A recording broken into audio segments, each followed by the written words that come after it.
आपके साथ मैं हूं प्राची पाराशर। शाम के 7 बज चुके हैं, वक्त हो गया है 7 के समीकरण का और आइए शुरुआत करते हैं बड़ी खबर के साथ। सीएम योगी आदित्यनाथ दूसरी बार सत्ता संभालने के बाद लगातार एक्शन मोड में हैं। एक तरफ जहां लापरवाही और भ्रष्टाचार पर सख्त एक्शन हो रहा है, तो वहीं यूपी को नंबर 1 बनाने के लिए कार्य योजना तैयार की जा रही है, जिसको लेकर मुख्यमंत्री ने बहुत बड़ी बैठक बुलाई है। लोक भवन में बैठक जारी है, जिसमें योगी सरकार के तमाम मंत्री और अधिकारी हिस्सा ले रहे हैं और ये सीएम योगी के सामने अपने विभाग का अगले 100 दिन का प्लान पेश कर रहे हैं। तो बड़ी खबर इस वक्त की है कि लोक भवन में मुख्यमंत्री योगी आदित्यनाथ की अपने मंत्रियों के साथ बैठक जारी है। इस बैठक का जो लक्ष्य है वो ये है कि अगले 100 दिन में किस तरीके से उत्तर प्रदेश को विकास के पथ पर दौड़ाया जाए, किस तरीके से नंबर 1 बनाया जाए। इसके लिए तमाम मंत्री अपनी अपनी प्रेजेंटेशन देंगे, अपने अपने विभागों की जानकारी देंगे।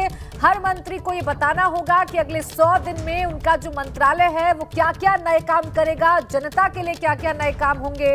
ये चर्चा अब इस बैठक में हो रही है। तमाम मंत्री मौजूद हैं मुख्यमंत्री योगी आदित्यनाथ के साथ और आने वाले 100 दिनों का प्लान तैयार किया जा रहा है, महामंथन किया जा रहा है। ये बड़ी बैठक इस वक्त हो रही है, लोक भवन में बैठक जारी है और इस बैठक का प्रमुख उद्देश्य है अगले 100 दिन के एजेंडे को तय करना, उस पर महामंथन करना। अनुभव शुक्ला मेरे सहयोगी जुड़ गए हैं ज्यादा जानकारी के साथ। अनुभव, बैठक जारी है, क्या कुछ चर्चाएं इसमें हो रही हैं, क्या कुछ बड़ी बातें रह सकती हैं? देखिए, बिल्कुल आपसे थोड़ी देर पहले ये जो बैठक है या हम कहें जो प्रेजेंटेशन है वो शुरू हुआ है और इस प्रेजेंटेशन का मकसद यही है कि 100 दिन का क्या विजन होगा, कैसे यूपी को आगे ले जाएंगे, कैसे 1 ट्रिलियन की जो बात हुई थी उस पर कैसे आगे बढ़ेंगे। तो बहुत सारी चीज़ें हैं। अगर हम बात करें जिस तरीके से हम यहाँ पर मौजूद हैं और देख रहे हैं, तमाम सारे मंत्री पहुँच गए, वीरेश जी भी हमारे साथ हैं। ये जो प्रेजेंटेशन अब शुरू हो चुका है, इसके कई मंत्रियों से आपने बात की, कुछ लोग नए हैं तो कुछ लोग अपने अफसरों से उन्होंने बात की और प्रेजेंटेशन तैयार किया।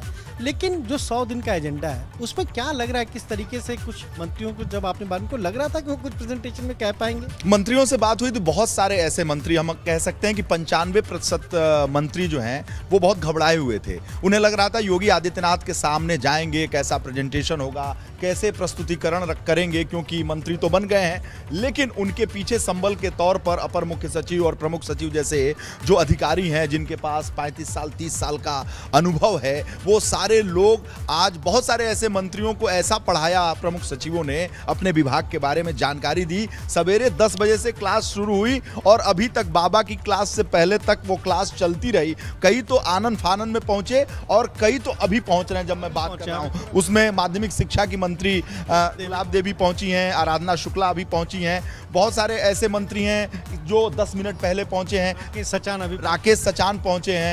बहुत सारे ऐसे मंत्री हैं, बहुत सारे चेहरे पे जो घबराहट देखने को मिल रही है कि बहुत मंत्री पहली बार बने हैं, क्या कॉन्फिडेंस। तो प्रेजेंटेशन उसमें लेट भी हो गए, लेट भी हो गए। अच्छा, जो कॉन्फिडेंस वाले मंत्री होंगे, ए.के. शर्मा, वो उस विभाग के प्रेजेंटेशन से 45 मिनट पहले आ गए।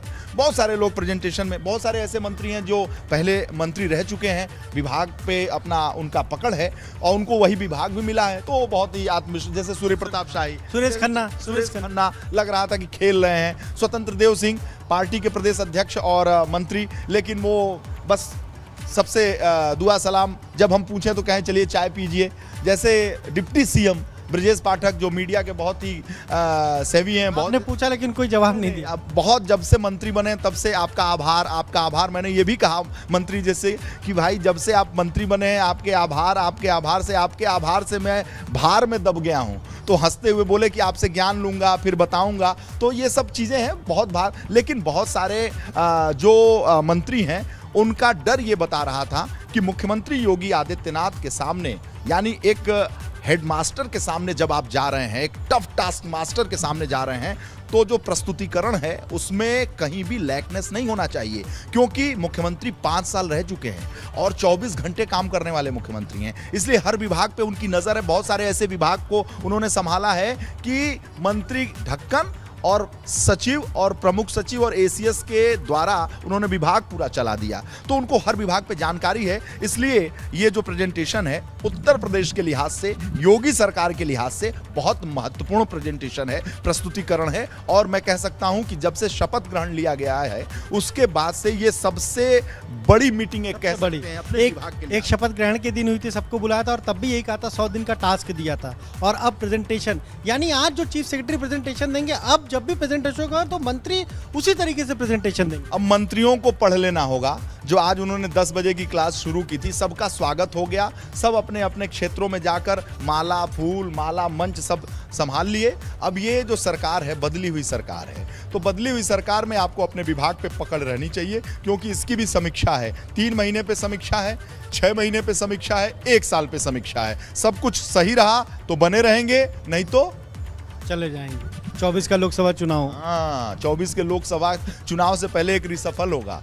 ये एक दस्तूर है और भारतीय जनता पार्टी, बदली हुई भारतीय जनता पार्टी की रीति है। 24 से पहले एक यहाँ पर होगा, और होगा तो यही प्रस्तुतिकरण काम आएगा, क्योंकि जो मुख्यमंत्री हैं वो किसी को लाइबिलिटी के तौर पर ढो नहीं सकते, क्योंकि उनके ऊपर यूपी को सर्वोत्तम प्रदेश बनाने की जिम्मेदारी है। 1 ट्रिलियन इकॉनमी की भी बात हुई थी, उसमें हमने देखा IIM सब गए थे, सबने क्लास भी की थी, तब कोरोना आ गया इसलिए उस पर काम नहीं हो पाया। लेकिन इस बार 1 ट्रिलियन तो एक बड़ा टारगेट है सर। देखिए, कोरोना आ गया, कोरोना का असर जैसा भी पड़ा, कोरोना का फायदा भी हुआ, कोरोना का नुकसान भी हुआ, भी बहुत बड़े हैं और उन टारगेट को कैसे अचीव करना है, इसीलिए बैठकों का दौर शुरू हो चुका है। बहुत शुक्रिया आपका तमाम जानकारी के लिए अनुभव और वीरेश, हमारे साथ जुड़ने के लिए। आइए बढ़ते आगे। गोरखनाथ मंदिर में सुरक्षा कर्मियों पर हुए हमले का आरोपी के राज धीरे धीरे बेपर्दा होते जा रहे हैं। जौनपुर में मुर्तजा की पूर्व पत्नी शादमा ने बड़ा खुलासा करते हुए एबीपी गंगा को बताया कि मुर्तजा मानसिक रूप से बीमार नहीं था। मुर्तजा धार्मिक तौर पर कट्टरता वाला था, बहुत कम बोलता था। हमारे संवाददाता नीतीश पांडे मुर्तजा की पूर्व पत्नी शादमा से खास बातचीत करने पहुंचे। आइए आपको सुनवाते हैं।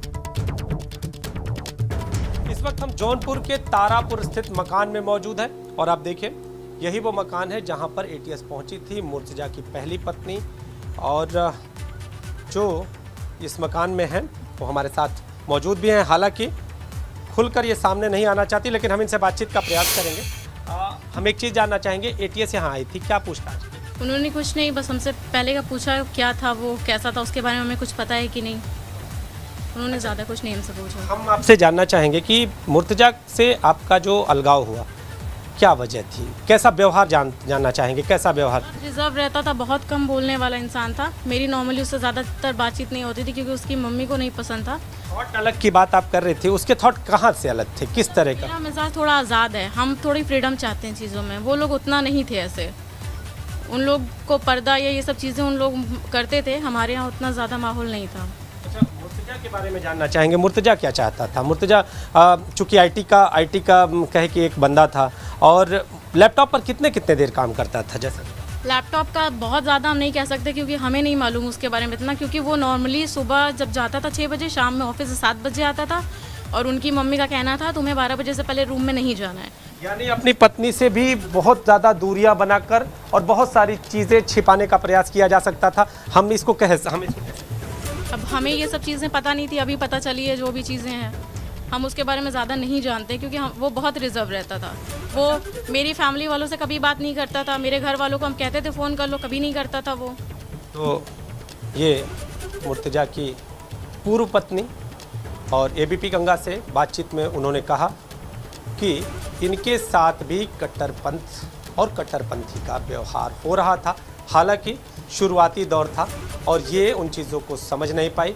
जो मुर्तजा के लैपटॉप और अन्य सामान थे वो भी इनके कमरे तक आने नहीं दिए जाते थे। लेकिन जो सूचना है, जो खबर है, वो ये है कि इनसे जो चीज़ें सामने आती थी कि कहीं ना कहीं उनके बारे में जानना भी चाहती थी, लेकिन इन सारी चीज़ों को जानने से इनको साफ तौर पर मना कर दिया जाता था। कैमरामैन विशेष के साथ नीतीश कुमार पांडे, एबीपी गंगा, जौनपुर।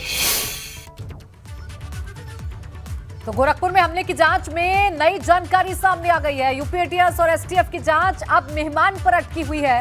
मुर्तजा के लैपटॉप में मेहमान नाम का एक फोल्डर मिला। फोल्डर में पाए गए हैं अरबी भाषा के तमाम कागजात। फोल्डर में कोड वर्ड में भी बातें लिखी हुई हैं। अरबी भाषा को जब ट्रांसलेट किया गया तो एटीएस को कुछ चौंकाने वाली जानकारियां मिली हैं। दरअसल नेपाल से खास मेहमान की मेहमान नवाजी करने के निर्देश उस अरबी भाषा में दिए जा रहे थे। अब खास मेहमान को ढूंढने में एटीएस और एसटीएफ लगे हुए हैं। सवाल यह है कि क्या किसी आतंकी से मुर्तजा की मुलाकात होने वाली थी? ये खास मेहमान कौन था जो नेपाल से आने वाला था और उसकी मेहमान नवाजी की बात लिखी गई थी अरबी भाषा में। और देखिए अगली बड़ी खबर इसी मामले से जुड़ी हुई, आरोपी मुर्तजा से जुड़ी बड़ी खबर है। मुर्तजा के पास एक नहीं बल्कि 3 हथियार बरामद हुए हैं। 2 हसिया और एक चाकू भी मुर्तजा से बरामद हुआ है। एक हसिया की लंबाई 14.5 सेंटीमीटर है। हसिया से ही सिपाहियों पर आरोपी ने हमला किया था। दूसरे हसिया की लंबाई 14 सेंटीमीटर है। दूसरा हसिया और चाकू बैग में छिपाकर रखा गया था। ये मुर्तजा ने दूसरा हसिया और चाकू एक बैग में छिपाकर रखा था, तो उसके पास से 3 हथियार बरामद हुए हैं। और एक के बाद एक जैसे जैसे पूछताछ हो रही है, जैसे जैसे तमाम दस्तावेज खंगाले जा रहे हैं, चीजें खंगाले जा रही हैं, तो नई जानकारियां भी निकलकर सामने आ रही हैं। इधर गोरखपुर में आरोपी मुर्तजा के घर पर पुलिस का कड़ा पहरा है। मुर्तजा के घर किसी को जाने की इजाजत नहीं। गोरखनाथ मंदिर पर हमला करने वाला अहमद मुर्तजा अब्बासी को बताया जा रहा है कि गोरखपुर के पुलिस लाइन में जो एसटीएफ का कार्यालय है वहां पर रखा गया। रात भर चूंकि पुलिस रिमांड मिल गई थी 7 दिन की, और उसके बाद से ही आप देख सकते हैं कि जो पुलिस लाइन है चारों तरफ से इसको सील कर दिया गया। अंदर जो पुलिसकर्मी हैं या फिर जो आला अधिकारी हैं उनको ही जाने की अनुमति है, पुलिस विभाग के लोगों को जाने की अनुमति है। इसके अलावा किसी को भी अंदर नहीं जाने दिया जा रहा है। और जो आम लोग हैं जो किसी काम से अंदर जाना चाहते हैं उनको भी अंदर जाने से रोका जा रहा है। और केवल पुलिस की जो गाड़ियां हैं, पुलिस के जो वाहन हैं वही अंदर जा सकते हैं। और आप देख सकते हैं सुरक्षा पूरी तरह से बढ़ा दी गई है। और जो हमारी बात हुई है ये बताया जा रहा है कि यहाँ अंदर जाने की परमिशन किसी को नहीं है। और यही वजह है कि हम खुद भी, हम लोग जो पत्रकार हैं उनको भी यहाँ पर परमिशन नहीं दी गई कि वो अंदर जा सकें। और इसकी वजह भी साफ है कि लगातार पूछताछ चल रही है। बताया जा रहा है, सूत्र जो हमारे सूत्रों के हवाले से बताया जा रहा है, अभी जो आला अधिकारियों से कुछ बात हुई, बताया जा रहा है कि कुछ।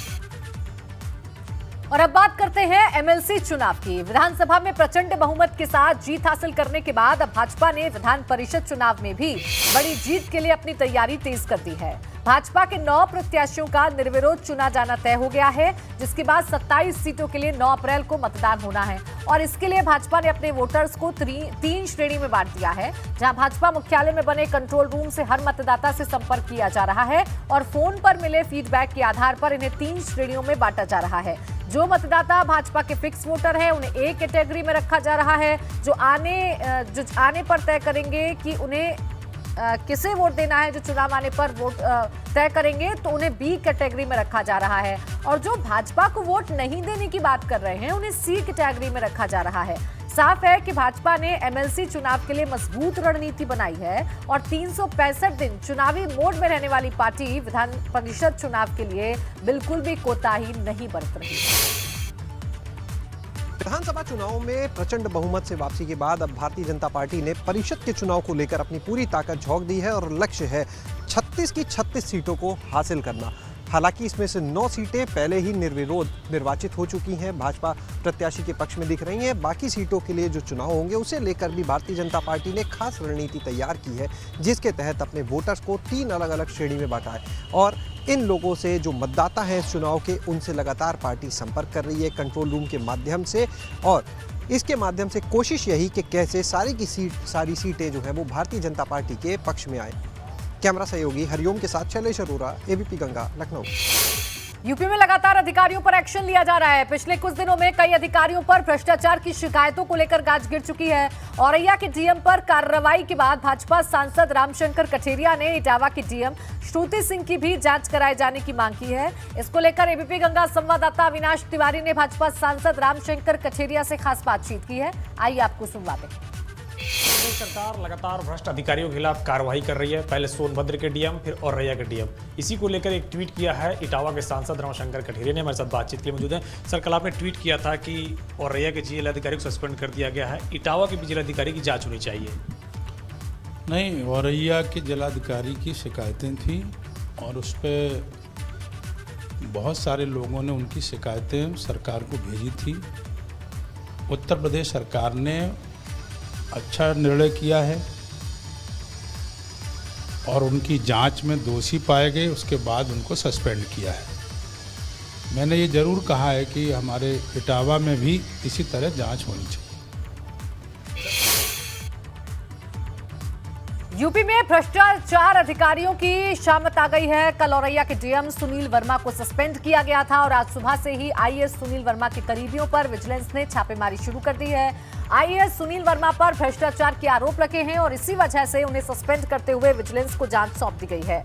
सुनील वर्मा ने 2021 में औरैया में कार्यपदभार संभाला था। आरोप लगा है कि जब से उनकी तैनाती हुई है, विकास कार्यों में बड़े स्तर पर भ्रष्टाचार किया गया। इसकी शिकायत पिछले साल इटावा के भाजपा सांसद रामशंकर कठेरिया ने भी की थी।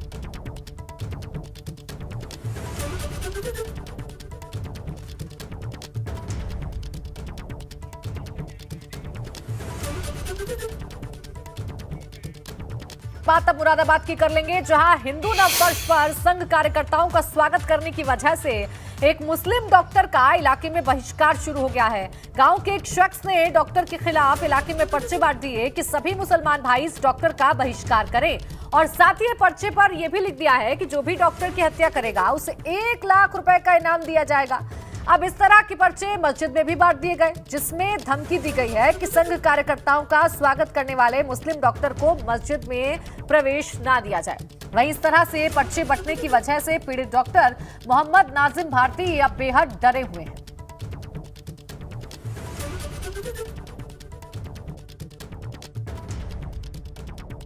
वो मेरे घर के सामने से निकलना था उसको, तो मैंने उसमें मेरी फैमिली ने पुष्प की बारिश की, उसमें लोगों की बारिश की। इसी को लेकर ये इमरान हाफिज जी ने जो है मेरे ऊपर फतवा जारी कर दिया और जान से मारने वालों को 1 लाख रुपए का इनाम से इस तरह से मस्जिदों में इसने ये पर्चे डाले सब। और ये उसमें वीडियो फुटेज में भी आया है, तो ये डालते हुए पकड़ा गया है। वो वीडियो मैंने आपको दी है, आपके व्हाट्सएप पे दी है वीडियो जो है। दुकानों पे भी इन्हें रात के 5:02 पे पर्चे डाले। इस संबंध में आवेदक द्वारा दिए गए तहरीर के आधार पर उचित धाराओं में अभियोग पंजीकृत किया जा चुका है। अभियुक्त की गिरफ्तारी की जा चुकी है और विवेचना प्रचलित है। शामली पुलिस ने AK-47 के साथ एक बदमाश को गिरफ्तार किया है, जिसके बाद प्रशासन की अब नींद उड़ गई है। बरामद AK-47 राइफल रोमानिया की बताई जा रही है। वहीं आरोपी के पास से पुलिस ने 1400 से ज्यादा कारतूस भी बरामद किए हैं। पकड़े गए बदमाश का नाम अनिल उर्फ पिंटू बताया जा रहा है। आपको बता दें कि पकड़ा गया बदमाश कुख्यात विक्की त्यागी के मर्डर केस में जेल भी जा चुका है। आरोपी मुजफ्फरनगर के हड़ोली माजरा गांव का रहने वाला है।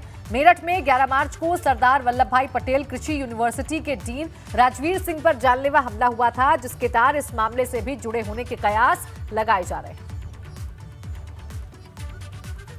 देखिए, एक बहुत ही स्पेसिफिक जो ह्यूमन इंटेलिजेंस इनपुट था, उसके आधार पर हम लोगों ने एक कार्रवाई करते हुए एक व्यक्ति अनिल और पिंटू को गिरफ्तार किया है, जिसके पास से एक AK-47 और लगभग 1300 राउंड बुलेट्स ये बरामद किए गए हैं। साथ में 3 एक्स्ट्रा मैगजीन और एक ड्रम मैगजीन ये भी बरामद की गई है। और इससे जब पूछताछ हम लोगों ने करी तो इसके द्वारा बताया गया कि ये और इसका एक साथी जिसका नाम अनिल बालियान है, जो अभी मेरठ में हाल फिलहाल में हुए एक शूट आउट जिसमें एग्रीकल्चर यूनिवर्सिटी के डीन पर जो गोली चली थी, उस मामले में वो जेल में बंद है। और इन दोनों ने मिलके संजीव जीवा से ये वेपन और ये बुलेट्स ये मंगवाए थे। उससे जेल में एक इसका जो साथी अनिल है, जो अभी जेल में, वो मिलने भी गया था। समाजवादी पार्टी के विधायक नाहिद हसन के सगे चाचा भूमाफिया सरवर हसन ने जिस ग्राम सभा की जमीन पर अवैध कब्जा किया था, उसे प्रशासन ने बुलडोजर के जरिए खाली करवा लिया है। मामला शामली के कैराना का है, जहां पर सपा के मौजूदा विधायक नाहिद हसन के चाचा सरवर हसन ने ग्राम सभा की जमीन पर अवैध कब्जा कर रखा था।